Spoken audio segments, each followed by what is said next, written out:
trail, got my lantern up bright. My horse is getting edgy cause you're nowhere in sight. The feedback's getting low but we're nowhere on track. We gotta get ourselves to the late night variety pack.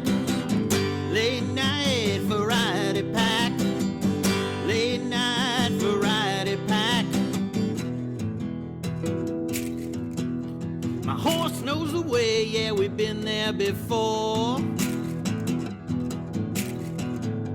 We're trying just to make it for dawn. He squeals when I hit him and the whip cracks. He tells me that's okay cause we're going to the late night variety pack. Late night variety pack. Late night variety pack.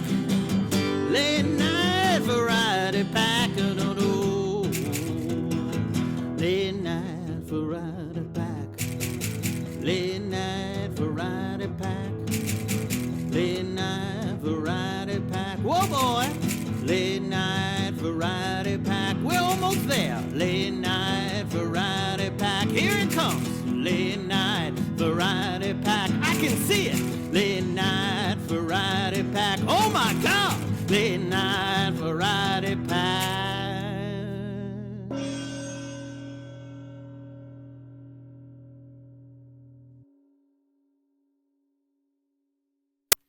Welcome back to Late Night Variety Pack, everyone. I hope everyone has had a great week so far, maybe the best of 2021.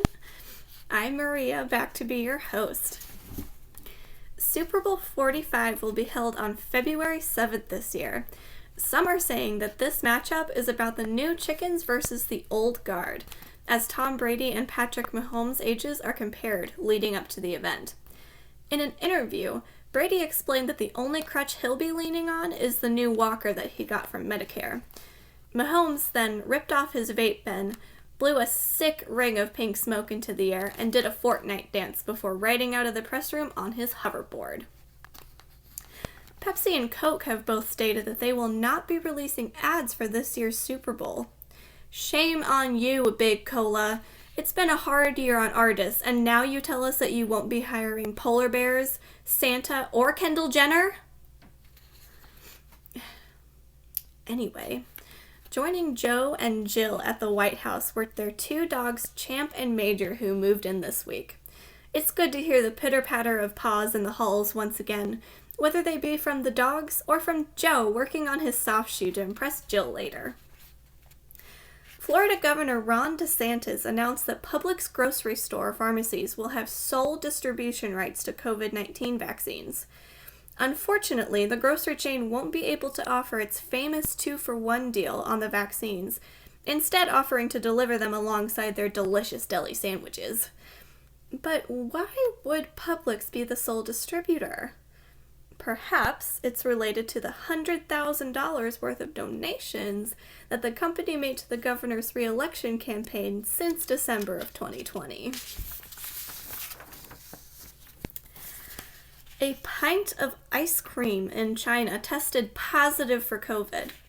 So, remember next time that you can't find a test anywhere that we're testing ice cream. To encourage people to get the vaccine, a bakery in Germany is selling syringe cakes. They thought it would sell, but people are still unsure if they're going to get it. But I certainly will, and since I can't share needles, I will eat this all by myself. Hot Pockets recalled thousands of their products for containing possible glass and plastic, so now you can tell your vegan friend you're recycling. The Powerball went without a winner, bringing a total of 730... We're going to redo that. The Powerball went without a winner, bringing the total to $730 million. That's like a whole day in the pandemic for Jeff Bezos. An angry squirrel aggressively attacked residents of a Queens neighborhood. It's always tough to see your neighbors go nuts. And you know it's bad when people in Queens are calling him aggressive. So I guess it's safe to say that Trump's hair made it safely back home.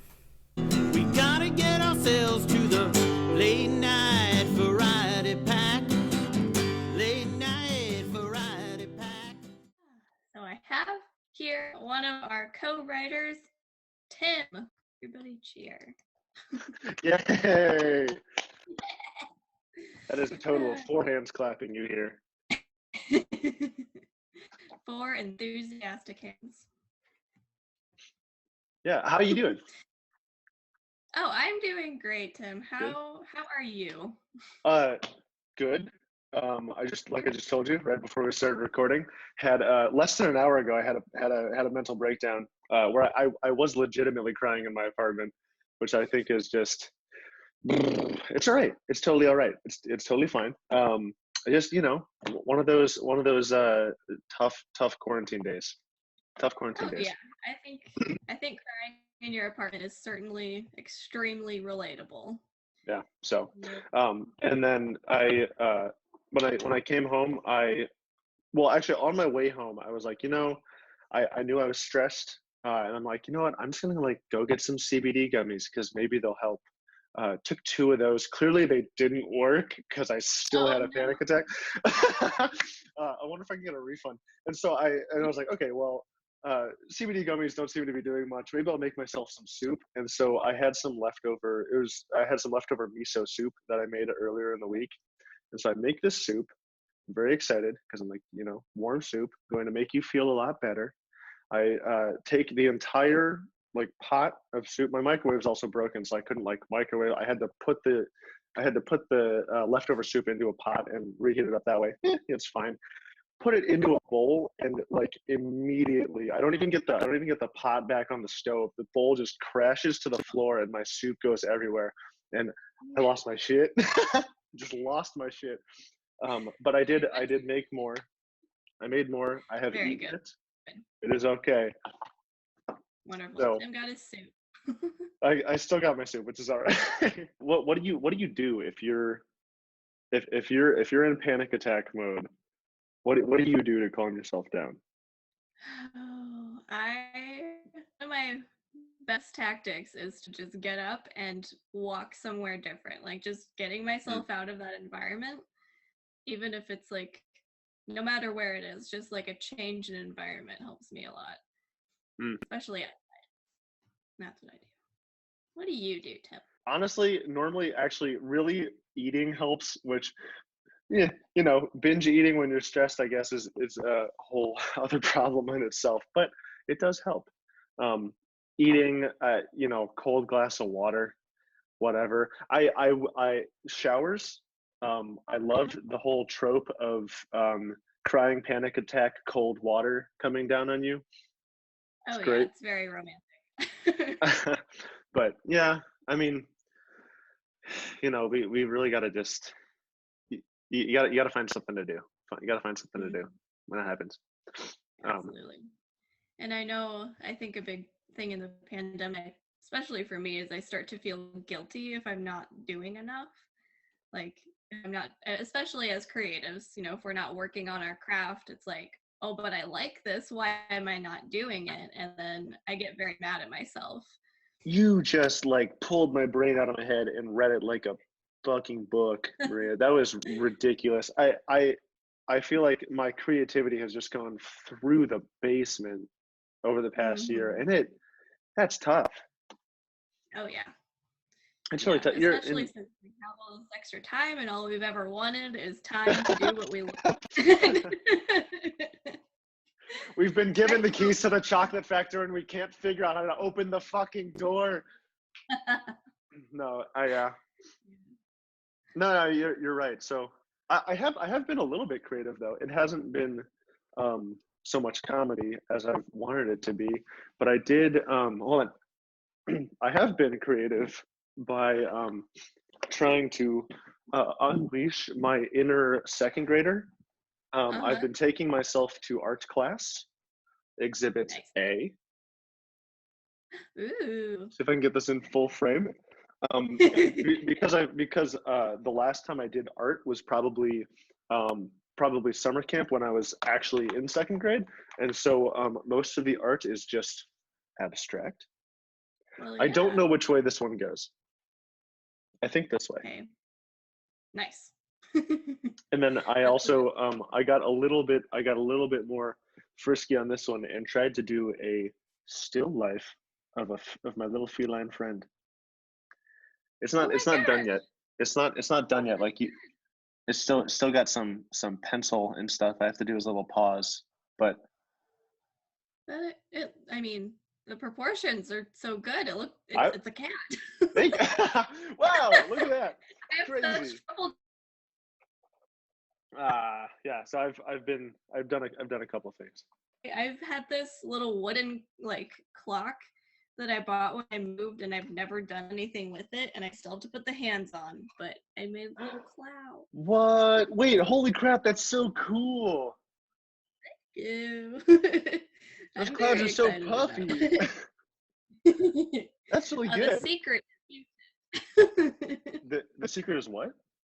Q-tips. You just like funny, everything we're talking about is right next to me. You just like make little clouds, like happy little clouds. Okay. Yeah, thank you, Bob Ross. I love it. Yeah. That's so cool. Okay, so we have art. Get yourself out of the pandemic with art. Yeah. I did start reading though. I don't know if you've been trying to read yourself. I got a good book. I wonder if can I see it from here? I might have it. Okay. It is a book that is specifically aimed at helping 20-somethings, people our age, how to figure their life out. Well, I could And for certainly. anyone who is a 20-something or a 30-something or a teen, it doesn't really matter. I would highly recommend this book. It's called The Defining Decade. It is by Dr. Meg J. Yep.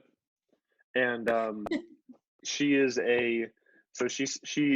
actually a therapist who speaks with or at least a lot of her clients are 20 somethings, right? And so she has collected this book of anecdotes basically from her patients and the experiences that they go through. And again, reading this, you'll think to yourself like, holy shit, that is 100% me. And it's like every page, it's really weird. Either that or somebody needs to write a clinical psychology book just about me. But and then I've also been reading, so I would highly recommend that for you if you're ever feeling like lost in the ethereal greatness of the world. I've also been reading a book called Caste. This is Isabel Wilkerson, and it is spelt caste as in caste system because it talks about caste systems around the world, including the great US of A, best caste system in the world, or should I say worst? But you know, Yeah. but Yeah. it is very interesting. It draws a lot of comparisons between like the caste system in India, the caste system of Nazi Germany, and then the caste system in America. Obviously stemming from the inception of slavery in the States up until even today. I mean, you know, we're still Right.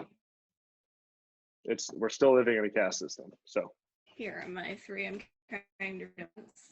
Related to yours, it is a Civil War history book, Race and Reunion.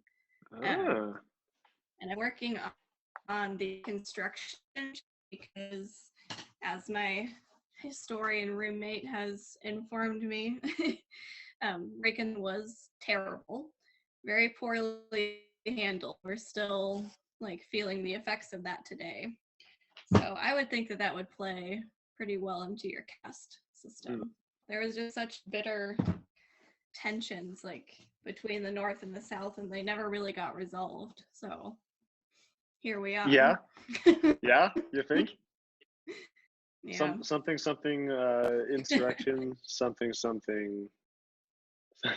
worst election ever, something. next I'm reading is Life of Pi. This was one that we read in high school, and now I'm trying to actually read it. This entire quarantine has just been a real big lesson in the importance of like baby steps. Yeah. Which is again really weird because again you'd think like, oh, we should technically have more time. Mm-hmm. We should be able to be more productive now in our own spheres. Of course, barring the fact that there are so many people like really, really, really struggling. But Yeah. you have more time, right? I often feel like part of the problem is that we're not really trained to motivate ourselves. I felt this like when people graduate and they're so like lost and depressed, it's like we've always had a goal of getting this project done or getting to this graduation, getting into college, getting a degree. Do this so you can please somebody else. Yeah. Mentality, right? Rather we're than not naturally able to say like these are the goals that I'm going to do for myself on my own time. Like we just don't know how to do that. Yeah, that is a really good point. I feel like we're speaking that brings me back exactly this book, This Defining Decade. She literally talks about it in here. So tried reading it, but I'd highly recommend if you're ever seriously if you're feeling like, oh, hello. There we go. Okay. Oh, I couldn't hear you for a minute. Lost me. I was just saying that is exactly what Dr. J talks about in this book. Is that you just have to set stuff aside for yourself. Really do it because you want to, kind of thing. Yeah. So, and that is a tough nugget to crack if you're. It is. Absolutely. So hard. You trying have to find it. Have it, and that takes time. Yeah, but find the small things. Find the small things. Absolutely. My small thing is going to be cleaning this damn apartment right now. Let's do it. You got this. Shoveling my cat's shit out of his sandbox. What is your cat's name? Flip. We did discuss this. Yes. Aptly named for the fact that he actually jumps off the walls. Yes. Mm-hmm. Yes. I'm dying to get another cat because I don't have one in my apartment, and I can't have one in my apartment, but I'm probably going to move apartments fairly within the year, and I'm getting a cat. There you go. Me. When we got Flip, like we had to tell our management company that that we're getting a cat so they can charge us exorbitant amounts of money every month, because it's such a hardship on them that we are taking care of the cat. But in any case, I emailed them and dear management company, we are getting a cat. You need to, and I literally said to them, we're getting a cat. You need to charge us for this. Put it in our rent portal. Yeah. And there was no response. And so I emailed different people and I said, hey, by the way, we're getting a cat. So you need to, we will pay you money. Tell us how much. And there was no response. And then I think I sent one more email. So finally, someone responded and was like, "Oh yeah, the cat fee is $300." I'm like, great. How do I pay that? Who do I give it to? And there was no response. And so I just never paid. They said $300. For the year, $300 for the year. Oh, okay. Yeah, no, not per month. Oh my God, fuck the cat. We're giving you back. No way, absolutely not. No, for the year. But I was like, all right, so that's how you get out of paying a cat. Have a management company that doesn't pay attention. Also, my microwave has been broken for a month, so you win some, you lose some.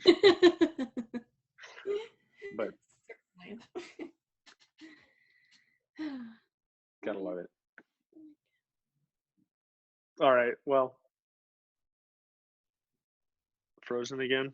Oh no. Your face is frozen, but I can hear you. That's right. I hope I hope I made a cute face. It was like, Mm, I'm always touching my face. I need to. I like. This is not the era to be like constantly touching your face. I'm literally always just doing this. It's really bad. I'm using a lot of hand sanitizer. Don't worry, but you're good. Well, Tim, thank you for joining us on Late Night Variety Pack, and I'll see you in the writing room. thanks. Thanks. See you soon. Have a real knack for cheesy endings. Nice.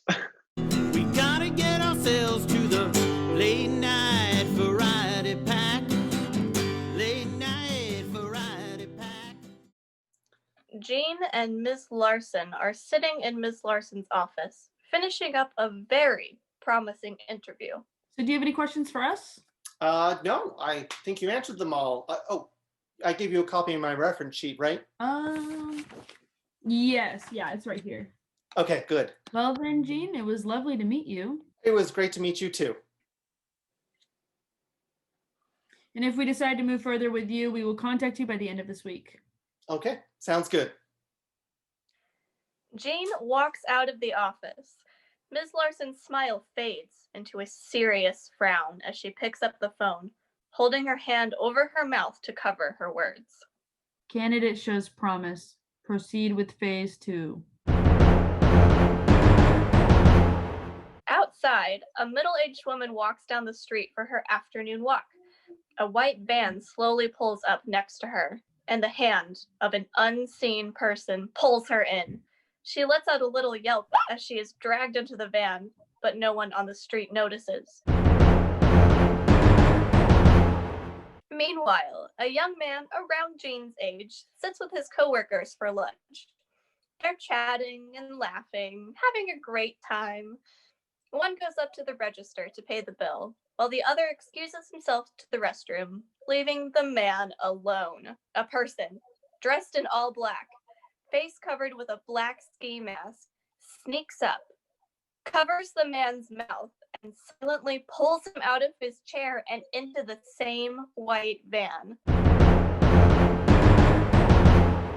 A middle-aged man stands at the counter of his office lobby, chatting with the office staff as he loves to do.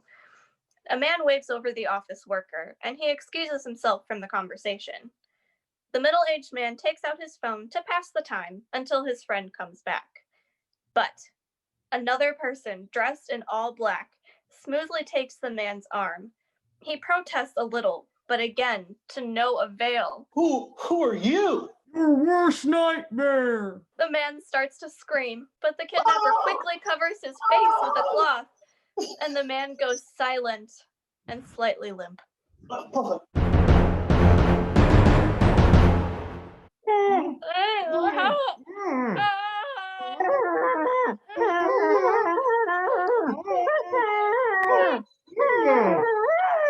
Guys, take the gags out. What do you? I can't understand you. Oh. Who are you? Please let us go. What do you want from us? Silence! I don't care about any of you. We're here to discuss Jean. Now, his LinkedIn says that he's excellent at public speaking. However, I'm concerned about his time management skills. Well? You're talking about my Jean? Of course. Surely his mother would have some input. He prioritizes excellently. Wonderful. Now, what about his ability to work well under pressure? He's the first one with ideas. He knows everything. He's really excellent. He's a really upstanding guy. Nice, friendly. He gets to work before anybody. 8 p.m. Jane, meanwhile, walks into the parking lot, following his phone's GPS. This is the right address. This is so weird. Oh my God, Mom! What the hell? Jane, you didn't tell me you were looking for a new job. I'm so proud of you, sweetie. Jean, you have such lovely people in your life. They have nothing but nice things to say about you. You have the job. That's great. I'm gonna have to think about that one. Can you let my friends go, please? Not until you accept.